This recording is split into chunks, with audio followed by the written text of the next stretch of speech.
A 16-year-old girl who lived in the same house with her parents and younger sister went to sleep in her room, and in the morning she was found dead. Police immediately realized they were dealing with a homicide, but none of her relatives heard anything that night. It took 31 years to finally solve the case, but no one was prepared for this turn of events. Fawn Cox was born on March 24, 1973 in Kansas City, Missouri. Soon her parents had two more daughters. The family lived in a small two-story house located in a poor bedroom community. From an early age, Fawn helped her parents take care of the younger children, went to church regularly, and had a passion for swimming. When she turned 16, she got a part-time job at a local amusement park. Her family lived rather poorly, and the girl strived to earn some money in her spare time. She spent most of her 1989 summer vacation at work, mostly selling tickets to amusement rides. On July 26th, at a Wednesday, Fawn finished her shift at about 10 p.m. and her mom and younger sister picked up her by car, since it would have been a long ride from the park to home on public transportation. Almost immediately after returning home, Fawn went to bed as she had to go to work again in the next morning. The girl slept on the second floor. She had a separate room. Usually her sister slept next to her, but that night she was alone. Her sister Amber, who was only a year younger, was working part-time that night as a babysitter for a family she knew. Her other sister Wendy decided to sleep on the first floor since it was much cooler there.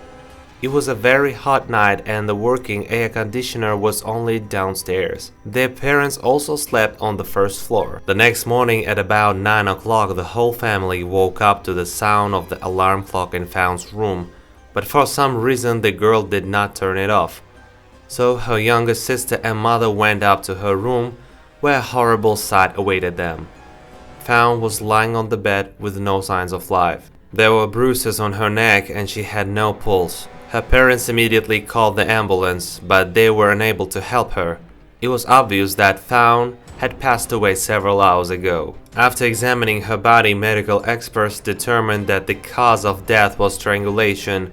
The girl had also been subjected to violence. From the very first hours, the police realized that they were facing a very difficult investigation. Despite the fact that Fawn was murdered in her room in a small house with very poor noise insulation, her parents and sister heard absolutely nothing. However, there was an explanation. The air conditioner on the first floor was old and ran very loudly, blocking out any other noise in the house.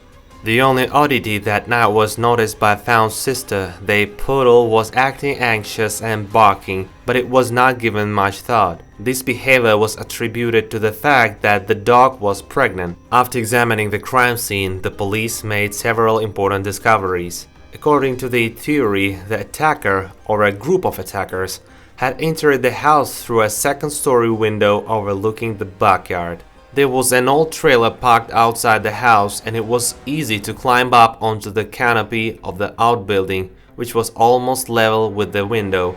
The window itself was left open because there was no air conditioning on the second floor, and they had to fight the heat somehow. In Fawn's room, the experts found the first important clues: a few short hairs, small blood stains and traces of semen on the sheet from her bed. All this was sent to the laboratory for analysis. In addition, several items were missing from the house, including a radio, a Nintendo video game console, and a stereo recorder. Several other items were found on the ground in front of the house. It looked as if the burglar had thrown them out the window to take them with him, but for some reason left them there. Detectives also discovered that various items had been pulled out of a closet in a neighboring room on the second floor. They believe the perpetrator was hiding in that closet waiting for everyone in the house to fall asleep. Fawn's sister usually slept in this room, but not that night. For that reason, no one noticed the things that had been moved out. The police managed to find another strange piece of evidence. An old army cap was found in Fawn's room. All her relatives stated that they had never seen this item on the girl, so the detectives assumed that the killer could have forgotten the cap at the scene of the crime. Despite an impressive set of clues, the police were unable to reach the suspects quickly. The problem is that in 1989, DNA forensics was rather undeveloped and there were no common genetic databases at that time. Detective Benjamin Caldwell, who was in charge of the case, put forward the main version of what happened. In his opinion, there really could have been more than one assailant, and they must have known the house well. Not only did they know how to get to the second floor through the backyard in pitch darkness, but they must have known the layout of the rooms. The next step of the police was to search for witnesses. They interviewed Found's neighbors, friends and relatives, but all this brought no results. The detectives had one big problem. The neighborhood in which the house was located was very poor and criminal. There were various criminal gangs operating in the neighborhood, and it was difficult to bring their members to justice. A month after Found's murder, the case is finally moving forward. The police have a witness who points them to 3 suspects. This witness knew a number of important details that the police never publicized, so his story was taken seriously. The suspects were 3 teenagers, one of whom was in the same class as Found. They were arrested and interrogated, but the boys denied their involvement in the murder. During a search of the house of one of them, the police found items stolen from the victim's room. This was enough to charge all 3 of them with murder. But here, the detectives were disappointed. First, the witness suddenly resented and stopped cooperating with the police. Second, DNA analysis of hair, blood and semen found at the crime scene did not show an ambiguous match with the suspect's samples. In those years, experts were not yet able to establish an exact match between the samples, and all tests showed questionable results. In other words, the analysis could not confirm either a perfect match or a guaranteed mismatch. Despite this, the police managed to get useful information from one of the detainees. During one of the interrogations, he admitted that he had actually broken into Found's house that night with other guys and stolen some things. He described how he climbed to the second floor through the canopy of the awning and even revealed unknown details. According to him, when he threw the tape recorder out of the window, the handle fell off. The guy hid it under a nearby bush, and police did indeed find the item in that very spot. But the young man quickly retraced his words and no longer cooperated with the investigation. Because of this, his confession could not be used in court. In view of all of this, the police had to release the man, and the investigation was again at a standstill. Most likely the witnesses had been intimidated, but without their testimony, the case had virtually no chance. All that is known is that one of them spent 8 months in prison for stealing items from Found's house. Since then, the case has been in limbo. The police did not reopen the investigation until the early 2000s, and the first thing they did was upload DNA samples from the crime scene to the CODIS databases. It was created a few years before and contained DNA samples from people tried for serious crimes. Unfortunately, no matches were found for Found's killer. The emergence of this database was the result of a major scientific advance in the study of DNA. It also allowed the police to recollect DNA samples from the 3 original suspects and conduct more advanced tests. This time, the experts unequivocally determined that their hair, seed and blood did not belong to either of them. This was quite strange, considering the fact that the suspects had been found in possession of Found's belongings. Detectives speculated that 3 guys did rob the house that night, but there was another man with them. He was the one who abused and killed the girl. All of this raised even more questions. Could it be that 4 criminals had entered the house unnoticed, killed Found, and left the crime scene just as noticed? The police still didn't have an answer to that question. With each passing year, the Found family believed less and less that this murder would ever be solved. They continued to believe that those 3 suspects were in their house that night and could point to the killer, but never would. The only thing that could help them find out the truth was a DNA sample kept at the police lab. Something interesting happened in 2018. Amber, Found's younger sister, shared some disturbing details about the crime. She posted her thoughts and facts unknown to the police on a popular American forum dedicated to unsolved crimes. Over the 23 years of its existence, the forum has developed a very reliable reputation, and its members have helped the police solve several high-profile cases. Amber was verified and confirmed that she was indeed who she said she was, so her message was worthy of attention. In her opinion, the perpetrators broke into the house as Fawn's mother and her youngest daughter went to pick her up from work. Their father, who was at home at the time, was asleep. Next, the perpetrators hid in a closet in an empty room on the second floor and awaited for everyone to fall asleep. Amber also said that at least 2 of the perpetrators knew Fawn personally. According to her, one of them studied with her, but the other met her in church a few days before the murder. Amber was present the moment they met. She was sure the guy was romantically interested in her sister. She further concluded that the perpetrators had originally planned to kill Fawn and their robbery was only a contributing factor. The police, however, stuck to the version that the criminals broke into the house for profit and saw the girl sleeping there, after which they decided to subject her to violence. But why was Amber so sure that it was the murder they were preparing in advance? She said it was simply pointless to rob their house. The family was poor and had nothing of value. But much more interesting was the following fact. Amber said that to strangle Fawn, the criminals used her younger sister's nightie, which was lying in the next room. This meant that the attackers had taken her from that room beforehand and were hiding in the closet to strangle the victim. If they hadn't planned the murder in advance and stumbled upon Fawn during the robbery, it wouldn't have made any sense for them to take the nightie from the next room. Amber added that the criminals also had to know their family's routines in order to sneak into the house undetected. She herself worked as a nanny from Monday to Friday. She was at home only during the day. On the weekends, the girls slept in the same room on the second floor, through which the burglars got in. Accordingly, the criminals would be spotted immediately.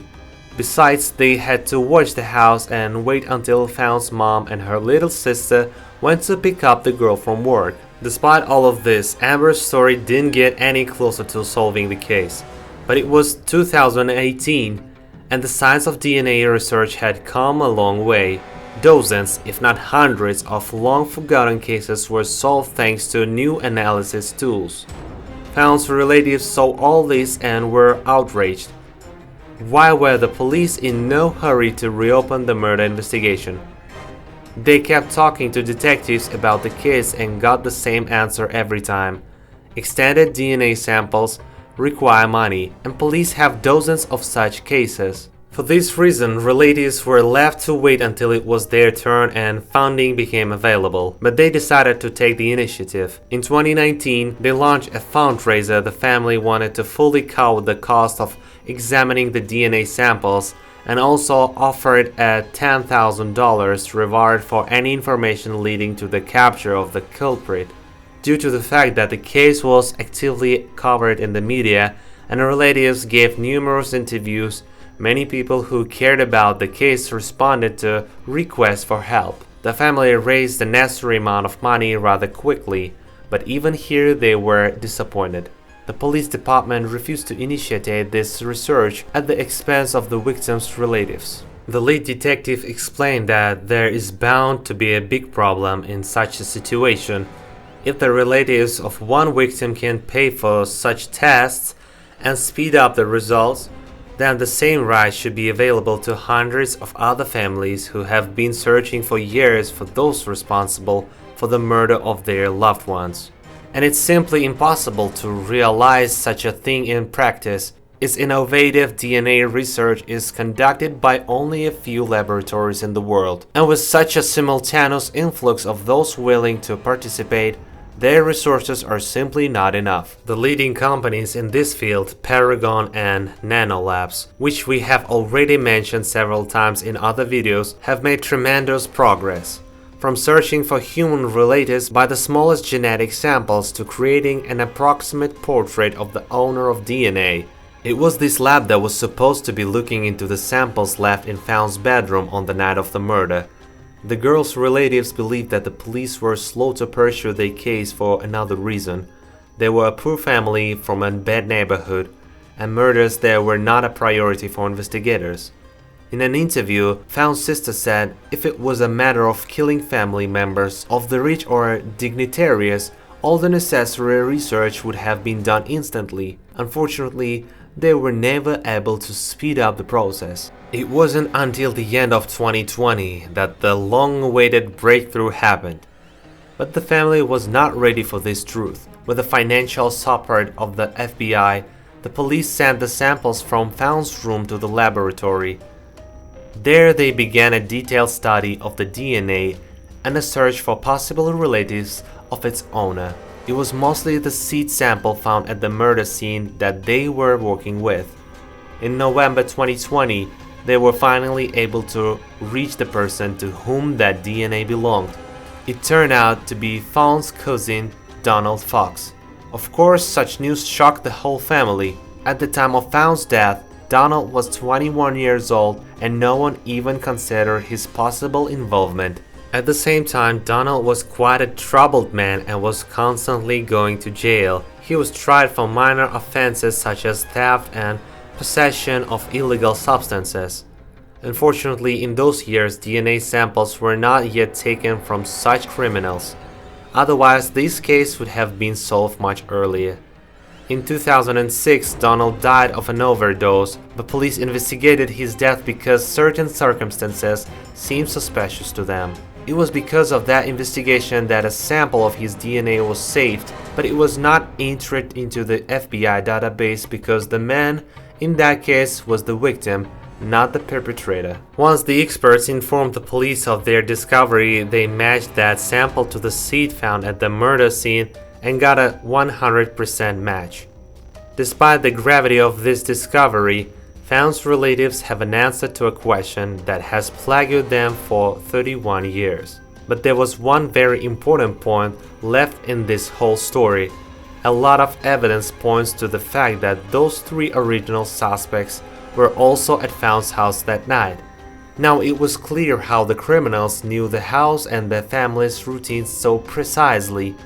Donald had been a frequent visitor and knew all these details. However, police closed the case and no new charges have been filed against the three men. Found's sister said she saw no point in beating a confession out of them. Even though they were present in the house that night, they may not even have witnessed the murder itself. Donald may well have stayed in the house alone and only then attacked Found. Amber added that the three suspects had already paid for their deed. Throughout this time, while the case remained unsolved, the entire neighborhood was 100% sure of their guilt. Because of this, there was an extremely negative attitude towards them with all the consequences. According to Found's sister, their lives were virtually broken. In addition, it was after the case was already closed that it was revealed that the police had originally learned about the suspects from the family of one of them. His relatives noticed a Nintendo console among his belongings and remembered that it was the same one that had been stolen from Found's house. It was on the news and everyone in the neighborhood already knew the details. In any case, it's simply impossible to prove their guilt, and the victim's relatives finally know the name of the killer. He lived for 70 years without any punishment for what he had done, and all that time he was socializing with his family as if nothing had happened. But eventually his addiction to illegal substances drove him to his grave, and he was no longer a threat to anyone. Share your opinion on this story in the comments, and don't forget to give it a like if you like this video. Thanks for watching.